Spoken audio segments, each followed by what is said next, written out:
I'm like a video extraordinaire guy. Are we good? You can start anytime you want. So, awesome. Thank you guys for coming. We have Brett and Victoria Newman here of How to Love Our Cops, which I'm excited to do this interview. I was going through data, and two things came up when I was going through some of this data. Was the average policeman has a 54% higher chance of suicide than the average civilian, and that's a pretty crazy statistic. And then the second statistic was the average one has 20% of police have some form of depression, and then 30% of those, it's either severe depression or decently severe. And I thought that was a great kind of opening, because as I was looking through your website and kind of looking through how everything came to be, it seemed like that was almost the nut, like where everything started. So maybe you want to start us where everything started. It all started with Brent coming home. He was in management, and he came home, and we'd been having losses of CHP, California Highway Patrol officers. I think we lost 6 in 4 months. And then during that time, there was also suicides that were happening, and they were becoming more frequent. And I think it was the 14th in 4 years, but again, they were becoming more frequent. Yeah. He came home and he goes, oh my gosh, we just lost another. And I remember just feeling overcome with emotion and just thinking, okay, what are we doing here? What is the CHP doing to help our officers? And, we talked about it for a little bit, but then I started thinking, what can I do? Is there anything that I can do? And so I started doing research and learned that one of the last things before a suicide is the loss of a significant relationship, and most often the spouse. Everything's kind of imploding, and it's almost like the ship is sinking, and so we're going to jump off. And I thought, well, what if I wrote a book? Because that was one of the things that I did, was I wrote. And what if I wrote a book about law enforcement marriage for spouses, so that we could come alongside and understand the challenges of the career, and perhaps have more understanding, and perhaps come alongside and just help and be there. So then you wrote a chip on what happened? A chip on my shoulder. A chip on my shoulder. So that was the book that came out of that. Yes. And so I wrote that book, and it was, I learned a lot. I had focus groups of spouses and asked them questions, found out that there were themes to law enforcement marriage, and things that are going wrong. Wrote the book, came out, and then all of a sudden I'm getting letters from spouses all over the United States. And then I'm talking with them and hearing stories of heartbreaking stories that were a lot worse than our story. And so just started speaking, started listening, started learning even more. And that took me to about 2016, when that was a hard year for us personally, professionally, but then also in the country. And I thought, you know what, I'm depressed, I'm down, I don't want to do this anymore. So I talked to Brent about it, and he says, what do you mean? We just lost a spouse to suicide. You can't be done. That, in fact, I think he used the word mortified. Mm-hmm. And so I had kind of a personal moment, and another story for later, but realized that no, I'm not done. I just need to not do this alone. So we created, by March of 2017, we created a nonprofit, and I grabbed some other gals that I had been mentoring and who were in the same, we were doing this life together as police wives, and created How to Love Our Cops, and that's how we began. That's crazy. It's awesome. Let's maybe back up a little bit, because we didn't really introduce to you too well. Brent, you've been an officer for 31 years, CHP. Yes. Tell me a little bit, like what I'm interested in understanding is here you must have been 25 years when the book was written. Is that about 20? Yeah. Yeah, about 20. So you've already gone through a long period of time. How did you get to that point already with him, all the events that happened, during that 20-year period, right? You had to have figured out certain things. Like, tell me a little bit maybe about your career, things that happened, so we can get a little more color on how everything built to this point. Yeah. So we got married 5 weeks before the academy, and the CHP academy is live-in. So you go from 5 weeks of the honeymoon to I'm getting to see her on the weekends. So that was the first kind of introduction to that this life was going to be different. And then when I graduated the academy, we were deployed down to Southeast Los Angeles County. We had not lived there, been there, and this is 3 years before April '92, which is the Rodney King riots. Wow. So I'm living down there, I'm working graveyards, and we went down there with no support system, flat busted broke, and literally had to invent our new marriage, which is 6 months in an incredibly stressful environment. Me working graveyard, she was scrambling trying to find a job, finally did, but had an hour-plus commute. So through that, I started to change because working in graveyard, she could see it changed in me.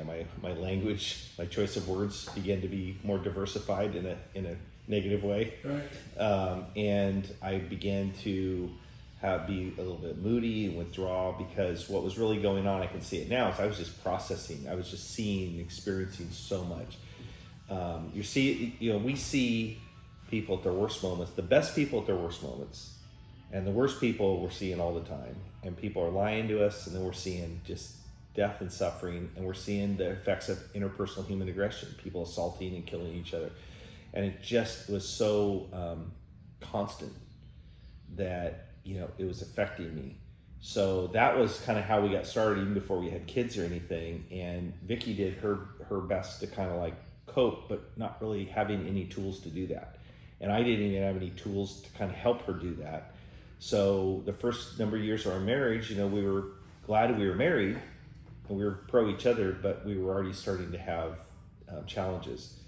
Then had kids, which we have 4 kids, and Vicky chose to stay home, be a mom, educate those kids, and so we were on one income, always financially stressed. Month to month, and that added to that. And so now all these things start to compound, and before she wrote that first book, there was a point where she was sitting on a beach. She describes it in that first book. And we were on vacation, but my mind was still with work. And she came to a point where she said, I can't do this, we're done. And we were, how many years into marriage at that point? 16, something like that, 18. Mm-hmm. And I knew we were really challenged, and not just couples, right? Any marriage can probably relate to this, or if it's not yours, somebody who has that. Sure. But I was like, I know it's rough, but we'll get through this. I know we can do this. And she's like, yeah, it's rough, and I think I am through this. Yeah. And then, without stealing her story, she had just a really miraculous encounter by watching what was happening to a sandcastle on the beach, and it gave her a new impetus toward doubling down on the commitment of our marriage. And that moment was we were literally hanging by a thread, and it gives me chills. Even now, we're well past. We actually have a great relationship now, but when I think of what would have happened if she wouldn't have had the moment she did, and that string would have snapped, and we have such a good life now that we've created together with our 4 adult children and our grandchildren now, two grandsons, and all that would have been, even before you get to suicide, right? Yeah. Yeah. And it was definitely job related. I mean, it was marriage is tough, but being married in this occupation can be really brutal. So that I think that wake up call for her, and when I kind of realized that, oh, my marriage is in real jeopardy, then it put a whole new, like, okay, we've got to now strip away another layer of whatever it is and get down to the solutions to move forward. And it took us a while. I mean, it was not an overnight process.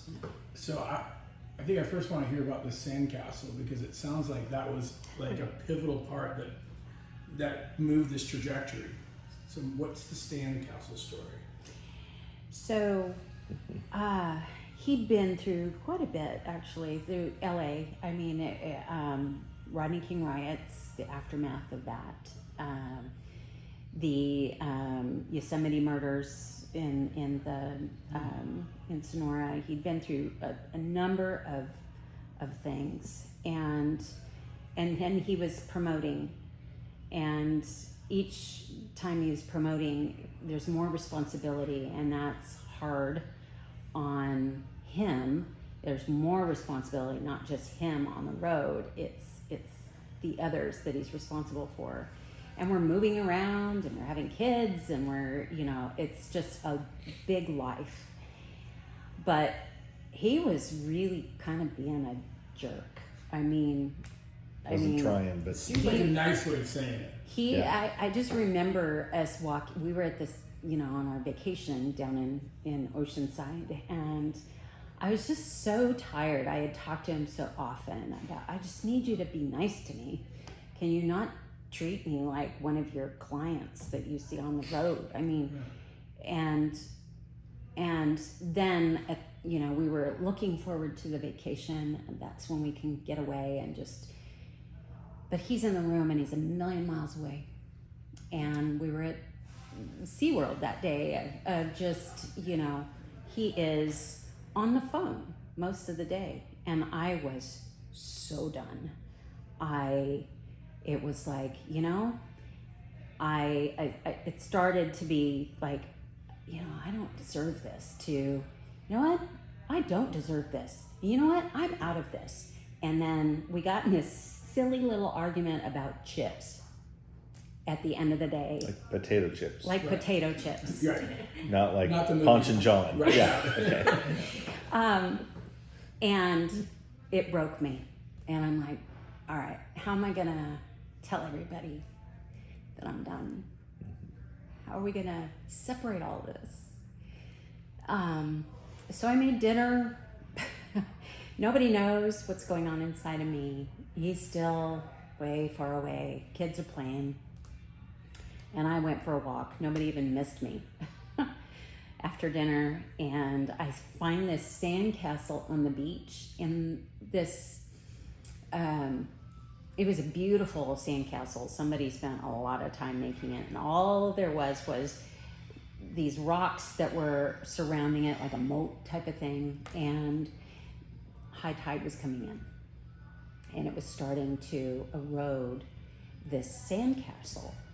So I sit down and I realize I'm just glued to watching the tide take away this sandcastle, this beautiful sandcastle.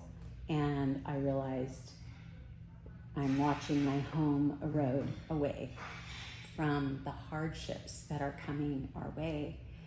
And at one point, it kind of broke in half, and I just remember starting to cry and just going, "This is my home," and watched it until it completely went away. All that was left were the rocks that were surrounding the moat, and I just sat there and I had this conversation with God, of where I felt like He was saying, "You're going to do that to your kids, to your family." And I'm like, no, I don't want that to happen to us, to our great family.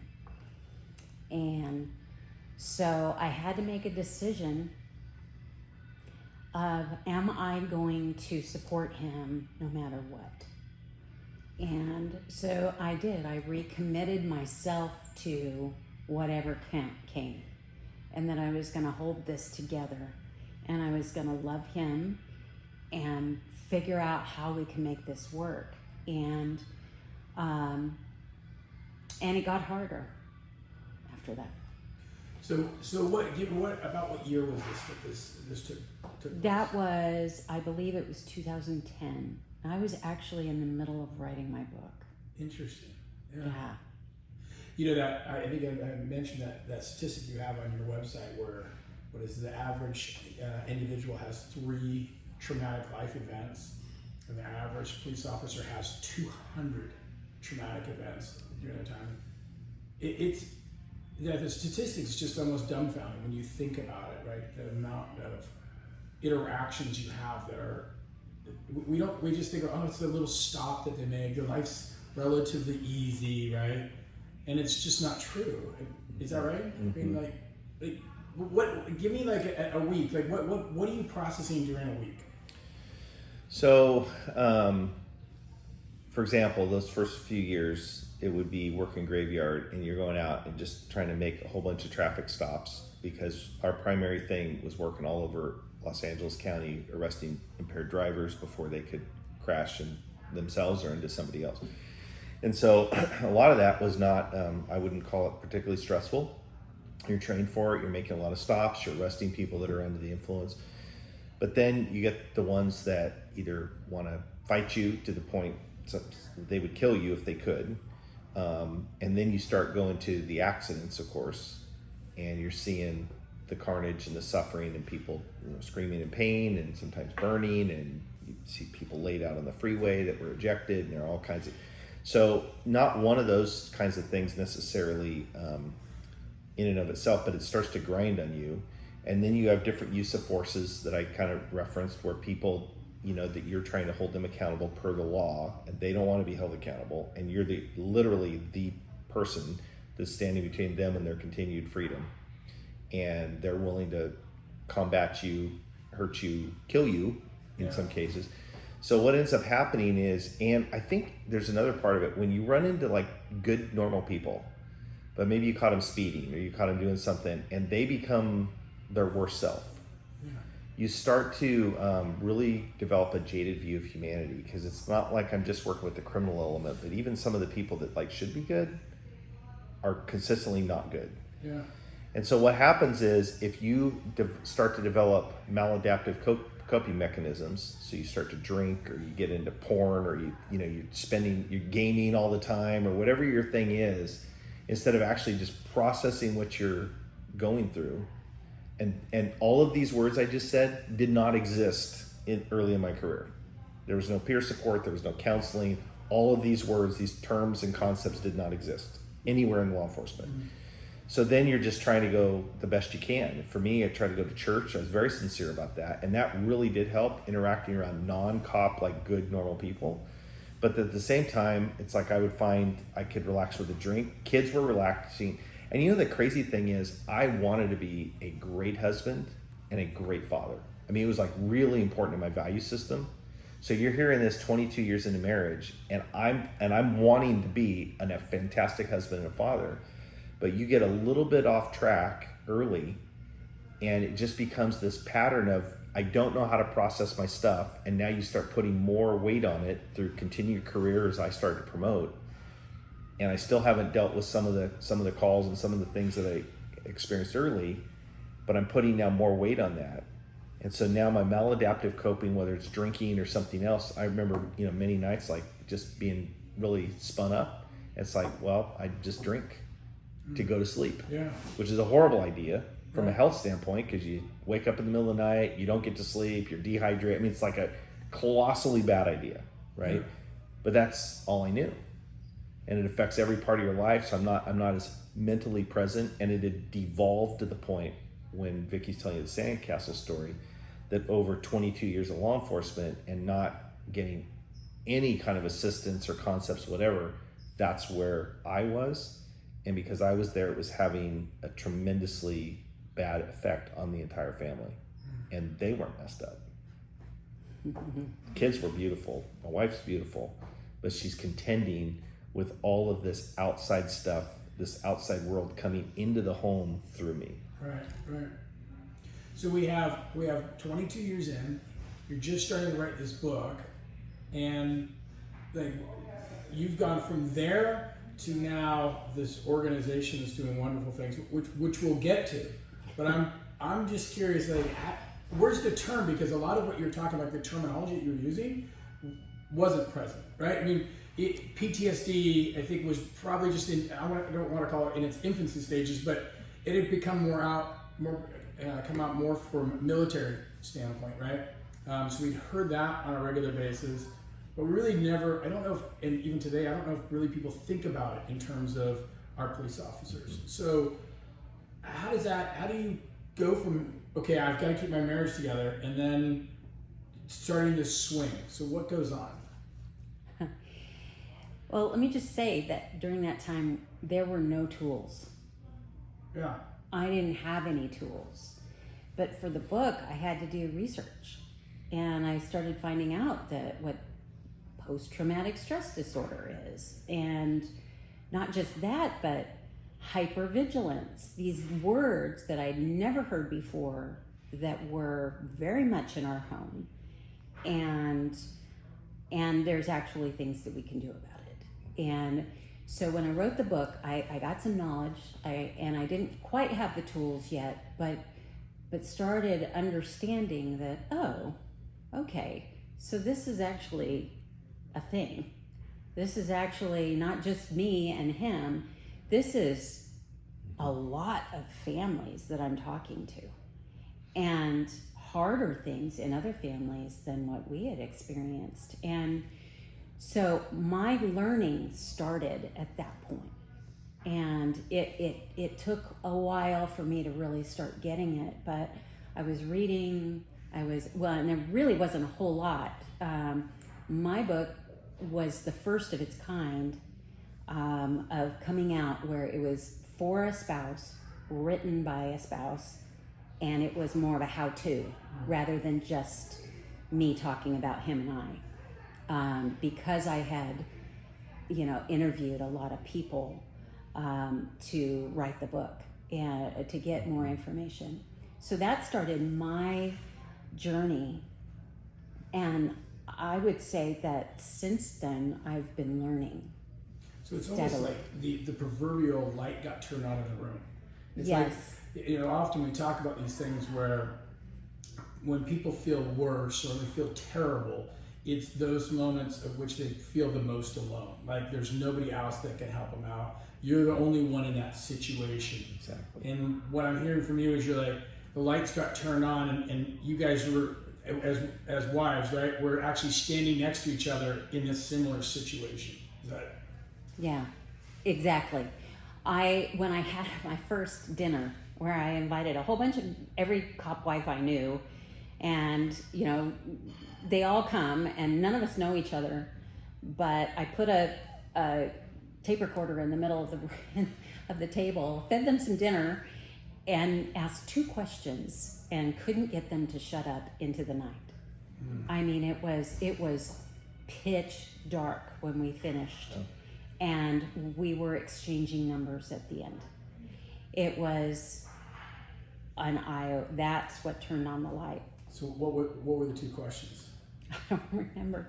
I'm like, they must have been good questions. They must have been, but you get a bunch of cop wives Yeah. realizing that, wait, we're not alone. Yeah. And I think that's where we all thought back then was we are alone. Yeah. And when you say we, so this is one of the things that Vicki and I say in our travel and what we do. So we say isolation is the enemy. So what happens is you start having, like, we know we're having marital problems, and we know that other people have marital problems, but we think our marital problems are unique and a little bit worse than anybody else. So we're a little bit reluctant to share that with anybody. We don't want to be judged. We don't want to be rejected. We don't, I don't want to be turned in, to the sergeant or something. And in the back of my mind, like most cops think, I don't want to lose my job. Right. And that's not really rational, what I just described, but it's real. Right. So then what happens is we start thinking like we are somehow uniquely messed up. And then when you get all these cop wives there, you find out that they're all having that same thought.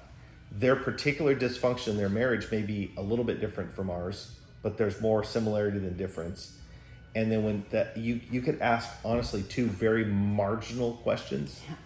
And the fact that once they start comparing notes and you get that thing going, they're like, oh my gosh, it's not just us. And so the struggle that is going on gets normalized.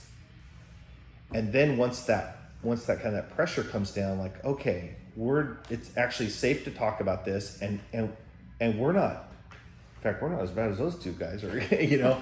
And now I can like, okay, well, what do we do about this? And it's like you said, it's like turn on the light in the room.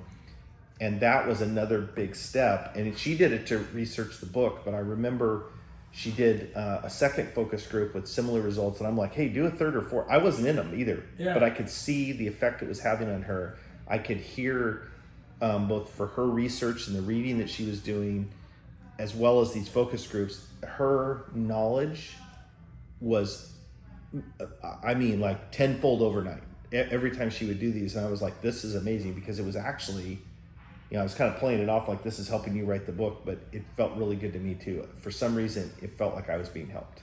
Yeah, I was just thinking that when you're saying that, I'm like, you must have, as you're watching her do this, something must have happened with you at the same time too, because you're learning similar to her, but with a different lens almost. Learning and probably feeling for the first time kind of understood.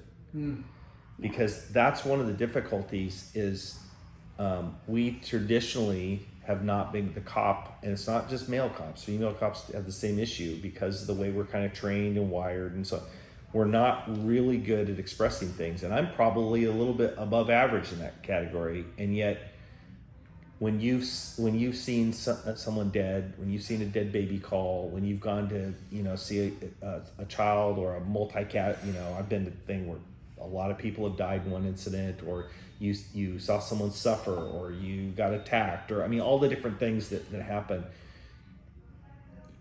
You don't want to shed that onto your family, starting with your wife. And yet the reality is you're going through a lot, and back because they didn't have peer support or one-on-ones or diffusings or anything, you're sitting there like trying to process this without contaminating them. So what that normally looks like, it looked like for me, and still a lot of officers in our country, they just kind of like hold it. And so it's like putting a hot coal in your soul, and it just smolders. And she can see there's something wrong, and I'm going to basically deny it, or it's like, that's nothing, and so on and so forth. So one of the things that we learn to do, that we as part of the training, is learning how, both for the officer and the spouse, how to communicate. And so it's like for Vicky and I, as an example, I could come home and say, I had a really bad day at work. There was a particular call that bothered me, and I'm not ready to talk about it, and I need a little time to kind of think through, a little extra time before I'm ready to engage with the family. And a lot of times I didn't work banker hours, right? So she was already in bed, I'm getting home at midnight, 1, 2 o'clock in the morning. So I'm processing kind of on my own, and then I'm waking up and maybe didn't have a great night's sleep, maybe came home and really couldn't sleep, so I had some beer, and then I'm waking up at, you know, mid-morning, and I'm just not processing things. And the reason I share all this, it's not my story. I think I'm like super normal. Right. This is a lot of officers' stories. And then we're not communicating well, and she can't figure out why. And then the natural thing, I think, in any marriage is she assumes her first thing is, okay, it's a her and me thing. Right? Okay, what did I do or didn't do? And I'm thinking, I'm getting annoyed because I'm going, no, it's not that, but I don't have the tools to be able to say it's not that. And then we just do this little stupid spiral that could be in any marriage, but it becomes a lot more frequent, a lot more intense. And then if I go to work that night, by the way, I drew the good lottery card, and I'm still trying to process that horrible call from the night before on top of all the other, 150 incidents that I've had in my career. And then the way it works out is I go to another call, and that dead kid is the exact same age as my son. And I'm processing that on top of the thing I haven't processed from the night before. It can really start to stack up. And if you don't have realization about that, and you don't have the tools, and you don't understand how that could impact you and how we could communicate, then it can really go in a bad place. So a simple thing is that what I just said is, hey, I'm having a bad day, I need to process it, and so on. And then in our marriage, what I would find is we'd go take a drive. We'd be driving her parents or my parents or something, and I'd be 30, 40 minutes into the drive, and then I'd just start to unwind things because I'm seeing the road thing go by. I can stare out the windshield. I don't have to get direct eye contact, which for a lot of men, that's really important, which is why, like when we're fishing or we're hunting or something, we're doing something we'll really unpack our stuff with another guy, right?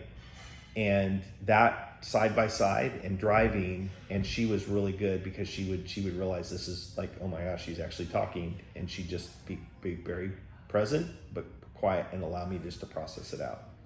And the more that I talked it through, it would be helpful. But if she would have like started to question me or like really get into the details, I know I would have just shut down. And a couple of times that happened, but it was the exception. Or I'd get angry.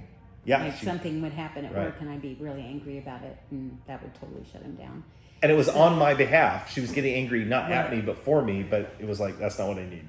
Right. Yeah. And so we started working together as a team instead of working like against each other. So I think before, I realized that I was really into my stuff, and he was not, he wasn't, I don't know, my thought process, it was like we were, bumping heads this way. Yeah. And I think when we really started learning together and getting the tools is we started working together and understanding that, okay, so we've got this big thing called a job that is really a big part of our lives. But we've also got this other thing called a family and a marriage, and we need to make all this work. And so we started working together as a team, and we talk about this in some of our marriage stuff where we call it one team, one fight. In fact, I've got this thing called one team, one fight right here. That is really about we're a team, and whatever the fight is, it's outside of us. So we work as a team to fight it together. And that's why we have such a good marriage now. Mm-hmm. So let me back up just a little bit. See, we're writing a book. We've got all these things happening. We have this event with the sandcastle coming down. You're going to fight. But now you've talked to all these different women. You're getting all this information, right? You guys are both seeing that there's a problem. And now you've talked to me a little bit of what you've been doing, but where did you start getting the information to put together the pieces? Like, okay, this is how we start fixing this. Where did that all come from? I was on a learning, it was a journey everywhere, each step. So I wrote a military book, and I learned all about just the emotional toll of war with that. And that gave me insight into him. And then I wrote a book for officers, and that's one of the books that we offer, called A Marriage in Progress, from the officer's point of view.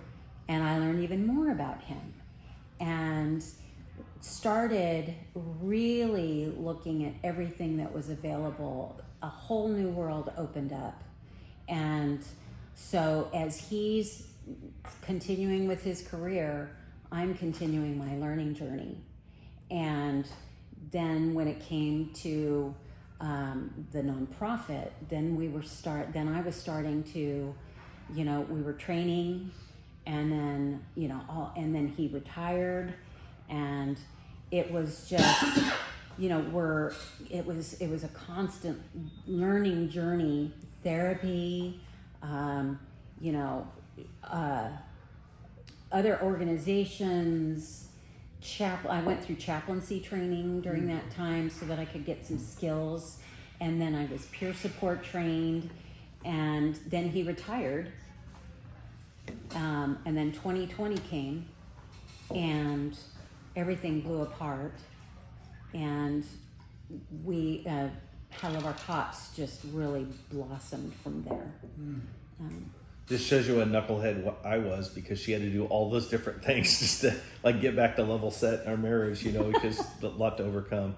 But while she was learning too, the law enforcement profession, toward like the last 10 years of my career, it really, the need for mental health, the need for the fact that leadership was actually recognizing that law enforcement mental health and wellness was a topic, that they understood that trauma has impact and very potentially harmful impact. And you get that, we always talk about suicide, and that's certainly a very powerful indicator. But there's a lot of other things you alluded to when we first started talking about depression, some other things, lost time, injuries, actually some of the line of duty deaths that occur that are actually line of duty deaths from guys being distracted and so on, and then a lot of relationships breaking down. So the profession, as they were learning, I was, of course, on the professional side learning as well. And so we were I would come home with some new things, and she's learning constantly on that journey, and we're kind of comparing notes and filling each other in. Yeah. And we sought a lot of counsel. Anybody who wrote a book in the field or had some kind of expertise, we became friends with them, or we'd correspond. And in fact, one counselor named Karen Lansing, she's one of the best EMDR therapists. She's down in the Santa Cruz area, and we'd have her just like come up and stay a weekend with us, just really? As friends, and she reciprocated as well. But part of that time, when we weren't just building our friendship, we'd talk a lot about trauma. We'd talk a lot about things and developing a much deeper understanding on the causes and symptoms and the cures, and how you manage it and how you can heal. It's interesting, as you were talking about that, I was thinking about the occupation in and of itself is such a manly occupation. I mean, yes, we have plenty of women on the force. A good friend of mine, she's on the force now. But like when you think about, there's this level of almost machismo-esque to it, historically speaking, which wouldn't lend itself to any of what we're talking about right now, right? It seems almost like they're counter to one another. I'm a man. I'm protecting. I'm in the strongest place possible of protection, not just of my family, but of the community and everything else. And then wait, I'm gonna drop my guard, mentally, emotionally, all that. So I'm gonna tell the very short version of a longer story. But I was leading a class one time, and it was a supervisory class, and one of the sergeants in there was at the end of his career, but he had just promoted. He was in his last year on the job. His name's John. And John he briefed on shift on April 5th, 1970 down in Newhall. And about 3 hours later, inside of 3 hours, 4 of his young officer colleagues that he briefed with were all shot dead in the famous Newhall incident. And they worked overtime because, of course, they had a big manhunt. One of the suspects ended up killing himself. He barricaded himself in a home and killed him, blew off his own head with a shotgun. The other one, they finally found him and arrested him. After many hours, the officers were released, and they were told, come back tonight for work. They came back tonight. They briefed like nothing. And John's telling the story now, 30 plus years later, and then like water starts to roll out of his eyes, and he says, I've been married 4 times, and he said every one of those women was a good woman and deserved better. But and when you look at John, he's the prototypical cop, big bushy mustache, big muscular guy, works out like a man's man, exactly the kind of character. And he said, this is awesome what we're doing here, because we were actually doing debriefs of these sergeants on some of their trauma and what they had learned from it and how that impacted their view now that they were going to be a sergeant, a supervisor. And he said, this is amazing. He goes, we didn't have any of this. And then he talked about the wives and the divorces and how each one of them actually deserved a good man, and he couldn't be that. And he felt really good and hopeful for the future, but as far as him, it was kind of too late. And within a couple of years, he had to retire the next year because we have a mandatory age. And within a couple of years, he was dead, and it wasn't by suicide. And just knowing him a little bit, I've always felt he kind of died of a broken heart. And I know alcohol and some other things might have been involved, but you look at that. So the machismo part. Yeah. And I always look at it another way, that cars used to be designed, they would design the outer structure like really stiff back in the 50s and stuff. And so the theory was if these two very heavy cars hit each other, then that was exactly the wrong thing. Because what happens is all that energy is transferred into the interior compartment. Well, nowadays, as we know, you can get a little fender bender, it seems like the whole thing crumples. Because now everything is designed to protect the passengers, down to cushions. It helps you ride down, crash, and the car will literally crush in around you to protect the passenger compartment. The non-educated way of doing law enforcement, with all the stress and trauma and not dealing with it all, was essentially, we're going to be strong, we're going to be macho, we're going to suck it up, which is a very prevalent, even today in a lot of agencies, is suck it up. That is like driving those two cars and they keep hitting, and what gets damaged is the soul of that officer. As opposed to, we're going to recognize this career is going to inflict damage. Let's crush the things around you that we can fix and protect your soul and deal with that. It's kind of the opposite approach. But for my first 2/3 of my career, it was more the old model. Yeah. And then it became new model. And it was, as it was becoming that's right when Vicky was having her epiphany and just becoming hungry and being more and more educated. Shortly after I wrote, I think I was just finishing up A Chip on My Shoulder, and he had mentioned to a gal that he worked with who really kind of had that forward thinking as far as officer wellness. She called me up. She goes, "I hear you're writing a book." And she said, "I love the title, by the way." And then she said, "I'm so glad that you're doing this, because we're starting to really get some traction with this officer wellness and really looking at how we can do better as officers. And the families are a big part of that." And I even put that in the book because I thought, wow. She goes, "So you're going to ride this wave with this book." And she's right. I've updated the book twice. But it's still selling. In fact, it's selling more now than it did back then. Wow. And so it's just it has. She was prophetic in that. Yeah. But it was like the initial wave. It was.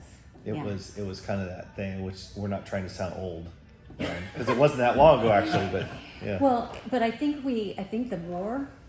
The Afghanistan and Iraqi wars. Yeah. Desert Storm. That really propelled us forward, because as we're looking at vets, we're learning a lot in that, and also I think the law enforcement community was right behind them, learning the same things, and we've come a long way, but we're still not there. So we've still got hurdles in the law enforcement community as to really making sure that officers are getting help early, so that it doesn't become this, suicide. Yeah. So all right, we got the book, we got all these things, we've got How to Love Our Cops. Like, how did all that spurn out to what you're doing now? So we started out with wounded officer retreats that we were doing in Montana, and our Home Watch Spouse Conference. Those are the only two things we started with, and when we started that was 2019. Okay. And then we did that. We were going to double that the next year, and 2020 hit. And we had to quit everything, and we went to online. And so we did book clubs, and we did seminars in the midst of the shutdown, and we were reaching people all over the United States who would come in and they need a helpline, because they're really, you know, with the George Floyd riots and everything that was happening, they felt incredibly isolated, and we were there. At times I was on the phone from 6:30 in the morning till 11 o'clock at night, starting with the East Coast, moving all the way to the West Coast. And I'm like, this is ridiculous. I am exhausted. And I was peer trained, so, but nobody else on our team was. And so we, late in 2020, we started our peer trainings. It was our very first one. We had a bunch of officers and spouses, and we brought in Warriors Rest Foundation, who Brent works with, and they trained us to talk to people, how to listen, and how to, you know, basically do first aid with people to give them resources and knowledge and tools so that they can, you know, move forward. And so that's when we started that. And then 2021, we just started doing that more, and expanding in our home watch conferences. We added state liaisons. So because we were, all of a sudden we're across the United States, we brought in really good quality, mature women on our team that could report to us what's going on in Texas, what's going on in Florida or Maine or Washington, and then also having boots on the ground there so that we could send our resources, our books, our programs, and our events there. And so we started growing, and it's continued. So now we have several books, not just mine, but we have other authors that we've brought on. We have mental health professionals that are on our team. Some are getting their doctorate. It's just, and now we've got officers that are coming on, some retired, some active duty that want to help. And so we're looking at every aspect of how we can move forward in just giving families great tools. Let me back up just a little bit. So in I want to say it was 2019. In 2018, he was still on duty, and he lost an officer to suicide on duty, and they were friends of ours. So we knew his parents, we knew his wife, we knew his brother, and that one was incredibly difficult for us. About a year later, in 2019, we're at a training, and the next day we're going to talk about preventing suicide. And I ended up on the phone with that officer's widow, and we were having a conversation deep into the night.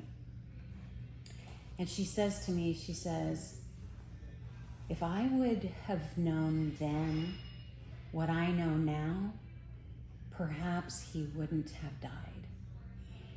And it was all about knowledge of what this career can do to somebody, and how that works, and how there is help, how we, you know, there's lots of help around. But she didn't know it. She didn't know what she was seeing. She saw some things, but she just didn't know. And so she was mourning the fact that she had learned things afterwards that could have saved her husband's life if she would have known before. For me and for our team, that became kind of a honing in on our mission. Our mission is to educate, encourage, and equip law enforcement families to thrive relationally, emotionally, and spiritually. That is our mission. But when I heard her say that, it honed in on, wow, perhaps those of us who know our officers the best, and we're seeing things early on, perhaps if we have the knowledge and the resources and the tools to maybe come alongside of our officers. Perhaps we can thwart suicide. Maybe we can actually do this. And that's what jump-started my passion for all of this was suicide. And then here we are. Another suicide is bringing, honing in on our mission.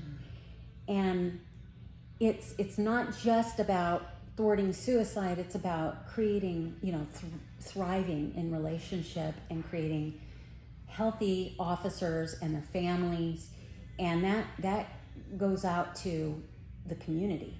You have a healthy family, a healthy, supported officer at home, and they're more healthy and they've got less to think about when they're on the road. And then the education itself, being in the home, it affects the officer as well. And so we've really been pushing for this, for, just educating every single home that we can get our hands in. And then in 2022, after all these years, there about 11 years of me doing this and really not having much. I mean, I'm talking to spouses, but departments weren't really thinking about families. They're just thinking about their officers, and they're doing officer wellness, and they're trying to, thwart suicide and really build into their officers in different ways. And then all of a sudden in 2022, en masse, we have law enforcement agencies that start reaching out to us and saying, what do you got for us? If you're all about the families, how can we help our families? And so at that point, we started working on ways that we can help departments reach their families, because we're only so much, we can only do so much. But if we help departments help their families and educate their families, then that can just really move out and reach even more people. And that's what we're doing now. Let me pull a story out of you guys. The last time we talked, some of the stuff you guys are doing it's all awesome, right?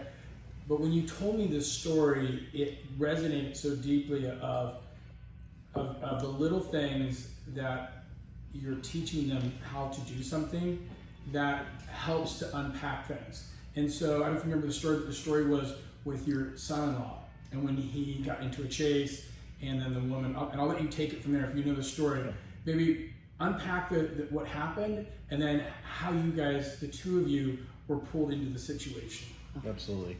So our son-in-law is a police officer, married to our daughter, and he is in a very active city. He works overnight in like one of the most violent districts, if not the violent district, and so he's constantly exposed to a lot of calls. And he's a younger officer, so he, like I did early on, loves it. Right? He's in the fray, but occasionally he'll come across a call that bothers him, and he's a really strong, resilient young man. He's tall, like no body fat, athletic. He and my daughter look great together. Yeah. So anyway, and we're really proud of him. If it doesn't, it probably comes across. But he's had a few calls, and I'll give you an example where essentially a pursuit ended up with the suspect kind of temporarily getting away and then making a choice to run across a road and got smoked. So this individual that was hit multiple times and was just essentially disintegrated into a lot of different pieces and parts. And so my son-in-law and his partner never experienced that, and they're kind of on the freeway and they're looking at this going like, oh my gosh. And just really, it's a shock to the conscience. And senior officers, we've been there, we've seen that, and it's I don't know if you ever used to it, but at least your second and third time, you kind of have an idea what to expect. It's just gross. It's just bad. So what he did is he got home, and this is not the first time this has happened, because we have this kind of relationship. He knows my background, my training. He goes, to our daughter, hey, see if your dad's available. I'm gonna try to get some sleep, and then I'll get my partner over here, and then we can debrief this. So sure enough, tried to sleep. He and the partner came over. We went over to his house. I went in the backyard at a table, sat with those two guys. Vicky was on the inside with our daughter, cop wife, and the fiance of the other officer. And so inside, Vicky's doing some work with them, and you can talk about that. But I'm following essentially a protocol in my mind to help them work through the incident. And this is where this training comes in, because I've got a roadmap to run on. I know how to respond, how to help them to see a lot of their reactions as normal responses to an abnormal event, and then knowing when someone needs more help than I can provide in that one-on-one session, where they need to follow up with a mental health counselor, or if they're acutely suicidal or anything like that. That's all part of the training. So just allowing those guys to process that through. So essentially it's 3 cops out there, one old, two young bucks, and just working through it. And they could, because of that, the trust, and because they know I've been there, done that as well, they could get into whatever details they needed to get into, and whatever the level of that detail, and it was safe and it was okay. And the result of that, for most officers, if they can do after any kind of a, whether it's a shooting, a death, anything, a fatal accident, if they can have one chance to process within the first 48 to 72 hours after that event, that for like 90% of the officers, they won't need anything else, because that they just needed to process that and be kind of validated, and like, hey, when you're, and then the other thing that goes with that is, and here's how to stay healthy. Like, this isn't the time to start drinking. It's not the time to increase your drinking if you do drink, all those kinds of things. In the meantime, so I'm out there doing that kind of, we call it peer work outside, and what's going on inside. Inside, we basically talked about how are you feeling? How are you dealing with what you're seeing at home? And then ways to support. And and just giving them a few tools. Hey, if you're seeing this, or this, then probably be a good idea to, find some more help. If you see this and this, totally normal. Make sure you're giving them water, that they're eating, that they're getting the sleep. Give them extra sleep and just some time to process. Those kinds of things. So it was great.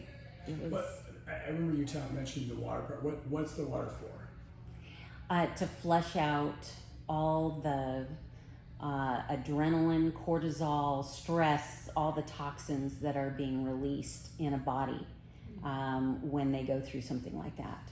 And that's one of the things that we talk to our spouses. Hey, if your guys had a bad day, meet them at the door with a kiss and a bottle of water, and just have them down it, because that will get things starting to flush out of their body. That's actual physical.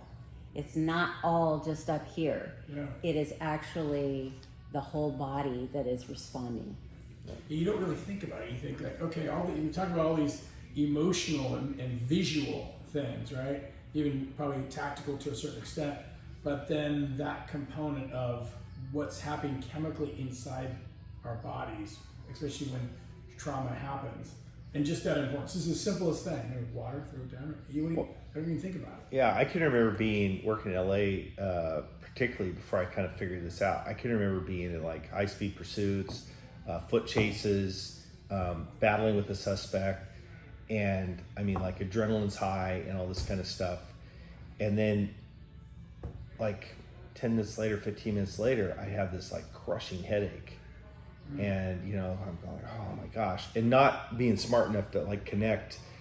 And then after that happened a couple of times, I go, wait a minute, maybe this headache has to do with that adrenaline spike I just had. And you're probably looking at me like, man, how dumb are you? Like, it's so obvious, but it wasn't obvious to me, right? It was like, hey, like I'm caveman figuring out how to scratch the rock. Right. And so just as we just discussed, when you have that, one of the things we do, in fact, is like at an officer involved shooting scene, the officers maybe just had to fight for their life. This first thing we want to do is we'll take out a flat of water and just make sure that the incident commander knows it's there, and hey, can you get a bottle in that guy's hand, because we want to start flushing all that, the cortisol release and everything else out. It actually makes a big difference. Wow. It makes a big difference. I think that's one of the biggest things that I have learned, is that it's not just that my husband is an ass. It's actually that he is responding, his whole body is responding. It's not even all up here. It is the whole body. There are a lot of things that are going on in him with every shift. Being high, just on hyper vigilant, you know, and then coming home and just being so exhausted. And how do you get that? Well, it's exercise or having something else other than police work that brings you back up to a normal level. And I think that was the biggest thing for me, is I wish I would have known that back when I was on the beach.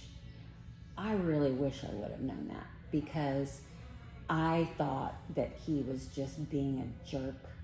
I thought that he was his personality was changing. I thought that it was me. I thought that we were having this, these awful, misunderstandings and fights. I wish I would have known that this is something that he can't control. This is something that is actually happening inside his body. I wish I would have known that back then. And one of the concepts that has come along and is very well seated is self-care. And that whole notion, I mean, I can remember as a young officer, I mean, we'd get off from working graveyard, and there was a little bar, like at 6:30, and we'd go down to this little hole-in-the-wall bar and have, throw darts. And I did that like once, maybe twice, and I sat there and go like, this is dumb. Like, this is, like, I just hung around these people for a whole shift. We experienced a lot of crap together. We're like, what am I doing? I want to be home. And so I didn't keep doing it. But that's like the culture. That's not self-care. Right. That's like the opposite. That's like almost like self-harm.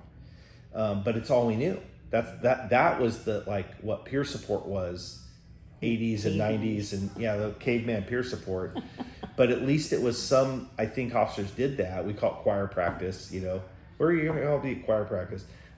Which meant you were down at the bar, having beers and throwing darts and stuff, because that was the only chance we had to get. We're not like firemen where we're in a firehouse and we sleep together. We never sleep together. We don't do that. We're out there. We might intersect and back each other up, and I'll assist you on your call, but it's a very much more of an individualized thing. And so then you get together and you can kind of debrief those calls, which is actually really healthy. But if it's accompanied with alcohol and everything else, not so much. So now, in what we do and what she does, we talk about self-care. So that's another thing that Vicky does with our daughter and the fiance is, okay, first of all, you need to take care of yourself, because you can't take care of your family if you're not taking care of yourself. So what does that look like? Facilitate that conversation. We do the same with the officers. Like, hey, what does it mean for you to be a little bit nicer to yourself over this next 24, 48 hours? And so we get them to come up with the ideas. Well, you know what? Like, don't skip that workout that you normally do. Definitely eat healthy. Try to get as good a sleep you can. What happens if you can't sleep? In fact, one of the biggest barometers, I ask cops all the time. I talk to cops all the time. Like, that's part of what I do now. And if you want to know how someone's doing, say, hey, how you sleeping, man? And they won't lie to you about that. If you ask them how they're doing, it's always going to be fine. Right. You ask them how they're sleeping, oh man, sleep sucks. Like, I'm having this. They may not tell you they're having night terrors or nightmares or things like that, but they will tell you like, it's a drag right now. And then that gets you into the conversation. So, yeah. I know we got to wrap up probably a little bit. Tell me a little bit of where the program's at right now, what you guys are looking forward to over this next year, what you guys need. Give me a little bit more, close this out. Yeah, so we are putting together, so we've got our home watch conferences that we're doing, and then we've got our peer support helpline that we just launched. That is a national family for law enforcement families helpline that is available for everyone. We'll have that number on our website shortly. I don't know if we even have that on there yet. How does that work, like this peer support? So basically, we're trained to listen, and we're cop wives. I think we have got one cop husband who will answer the phone if you call in and you say, gosh, I really need to talk to somebody about this. I'm really struggling with this life. Or I see my officer struggling, and what do I do? So you can call in. Is this a problem? Yes. Is this a really bad problem? Is this normal? That's how maybe the conversation will start. Yes. And so we can have a conversation and give resources, tools, give some, just encouragement, side by side perspective. Yeah, I love that. And then give them more resources that they can possibly follow up on. And connection. Because as soon as they call that, they're not isolated anymore. Exactly. Yeah. Exactly. So we've got that going, our conferences, and then we've got what we're doing with departments is we have what we call starter kits, which we have a chip on my shoulder and some other resources in a packet that we give to, or departments will actually purchase sometimes we have to give them depending on their budgets, but they give those to their new families. And then we have a video that we have that goes with that basically gives just a few simple things for them to think about as they're getting into the career. We are working on more videos as far as for new families, because we're really trying to come in and help them from the very beginning. And so we're working on that. And then we also have a training that we're doing, a progressive training that basically comes in at the beginning. And then when they make it off breaking, we've got another training.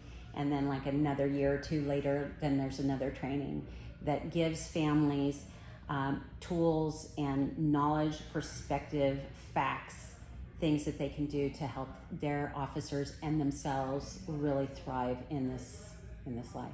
That's awesome. And I think you were saying, would you say already you've had for this year officers' lives have been saved? Yes. Coming into 2024, we'd been contacted by 3 families that said, thank you, you have saved my officer's life. Wow.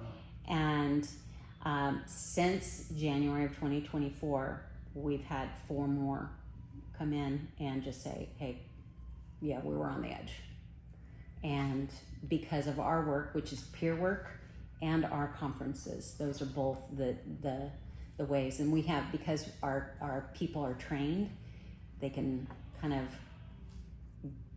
see that there's a big problem and get them to resources right away. So the conferences, we have top tier speakers, which are impacting. Some donate their time, some we have to pay for, both travel and speaking fee, because they're that impactful. To get the kits into the academies, think of this: if every law enforcement academy was getting this kit, then at the earliest stage you're planting the seeds. So we're not waiting for an officer to go 15 or 20 years until marriages have dissolved and all the problems. So that costs money. Vicky works a ton of hours, more than full time, and it's all volunteer. And then she's got 25 people that work for her and with her, and they're all volunteer except for one half-time employee. And so at some point we're going to need, because you're in how many different states now? We're in 7 or 8 states, I should say, because of California. We're in California too. So with 8 states and then doing events now across the United States, at some point we're going to need some funding to get that. The board's all volunteer, and we're getting higher and higher level people, and they want to donate their time. But understand this: these are law enforcement spouses for the most part that are taking time out to get trained and to be on that hotline. And nobody's looking for money; they want to help their sister a lot of times their sisters, in another. So that's where the money goes to be able to put those kits, put on the events, and eventually we'd like to get back to doing a little bit more of the retreat style for wounded officers and officers that need a little bit more than like a one-day seminar. And as efficient as we run, we just, it doesn't materialize without any dollars. Yeah. So this is what you guys chose to do for retirement. Yeah. He's failing. Yeah, he's so failing at you're retirement. Sitting there and you're going, what should we do? What we should do is like give back more. I think it's so awesome. We'll definitely put this out there. The hope is that people share this video. People, actually dig into what you guys are doing. To me, it's vital for the community at large, right? I mean, we ask these police officers to protect us, to be part of our communities on a regular basis. And I think there's this unfortunate expectation that there's some superhuman. We put them at a level that you have to do all these things, you have to take in all of this, and somehow your training was enough to like wipe all the things you see out. You chose that, is what I think a lot of civilians would say. And it's like, yes, they chose to protect you, but everything else that's coming at them, it's coming out because of what they're doing. And so what you guys are doing in terms of helping them unpack this and live hopefully a happier life with their families, and I can only imagine we end up with happier officers out there on the road as well that are helping us. So thank you very much. Think of the impact. You're welcome. And think of the impact if you have an officer who is suffering from post-traumatic stress injury. They don't have any support from leadership. Their family's not understanding why they're doing what they're doing at home. And then they're going out there and interacting in some of the most emotionally charged, at gunpoint, or someone yelling at you, or you're on a riot line or whatever. And you're just supposed to act perfectly. In the reality, I really appreciate what you said, because we're not any different from anybody else. Right. We're just normal human beings. The only difference is that we went through a process, including an academy. At the end of that academy, we raised our right hand and we swore an oath that we would do our duty, and if necessary, give up our life rather than swerve from the path of that duty. And most people don't do that. Yeah. And that's not for our benefit. That is law enforcement officers not swerving from the path of duty to protect you and me and all the rest of us, that they actually swear a sacred oath to not swerve from that path. And so to me, it's almost like, even if you don't care a lot about law enforcement officers, and I understand that people have a lot of mixed views and so on because they don't know. I encourage you to go on one ride along, and it will probably change your life. But you still, even for self-preservation, you need that officer as healthy and as functional as possible, because that's what causes good policing to happen. Yeah. And in this age, we're dealing with the defund the police, everything that goes with that, short-staffed, hiring and retention issues, these officers having to double back on shifts, 12-hour shifts, they're not getting sleep, and then you're putting these guys out there and they'll work 5, 6, 8 days in a row. Some of those are 12-hour shifts, and then you're expecting just like optimal performance. And by the way, it's not like 6 to 4. It's all kinds of crazy hours in the middle of the night, and then you're expecting them to have like a normal life for a day or two, off duty during normal hours, and then go back to the nightlife. We don't gripe or complain about any of that. That we understand. You're right. You asked. I mean, we kind of signed up. We know that, Right. But it's a lot on the human mind and soul to absorb that. So, if we can educate those spouses, and by the way, I just want to say one thing. When I was a member of command staff, I did care about my people, but I could only see so much. It's like looking through a fogged glass, like when you get out of the shower, and if the mirrors, you can see your image there, but you don't really see the features. It's usually my favorite view of myself, actually. But that's kind of what it is sometimes as a leader, because you see there's an image there, and the image is a little blurred, and you're a little concerned because you're seeing some minor behavioral issues that are a little bit atypical. And a good leadership team will, hey, I'm noticing, well, you're late to work, or you're not turning those reports, or you're a little short in that situation, or you got a complaint. And although it looks like it's not founded, that's not like you to get it. I mean, like that's the last thing. So that's what a good team will do. A lot won't take the time to do that. And so our best hope is if the spouse at home is seeing some things, they're afraid to reach out to the department because I'll get my husband in trouble, and the husband's probably saying, don't you dare ever, blah, blah, blah, blah, blah. That's the conversation inside the home. I will get in trouble. I could get fired, this, that, and the other. She doesn't want to lose the paycheck either, but she knows that something's not right. Well, now you have a formally trained, confidential network that you can reach out to and say, this is what I'm experiencing. Is this a problem? And why is it a problem? And what can I do about it? And now you've got connection and resource and perspective and all those words were used earlier, to now we can get that spouse organized. Because my belief is that if you educate, equip, and encourage that spouse, there is no greater force for that officer and the family than that one that they're living with. These are some of the toughest, strongest, most resilient women in the United States of America, and they will fight like mama bears for their marriage. But if they don't know how, and they feel like there's no hope, and they're being even told by their officer, stand down, I don't want to get in trouble, out of respect for that officer, they'll stand down.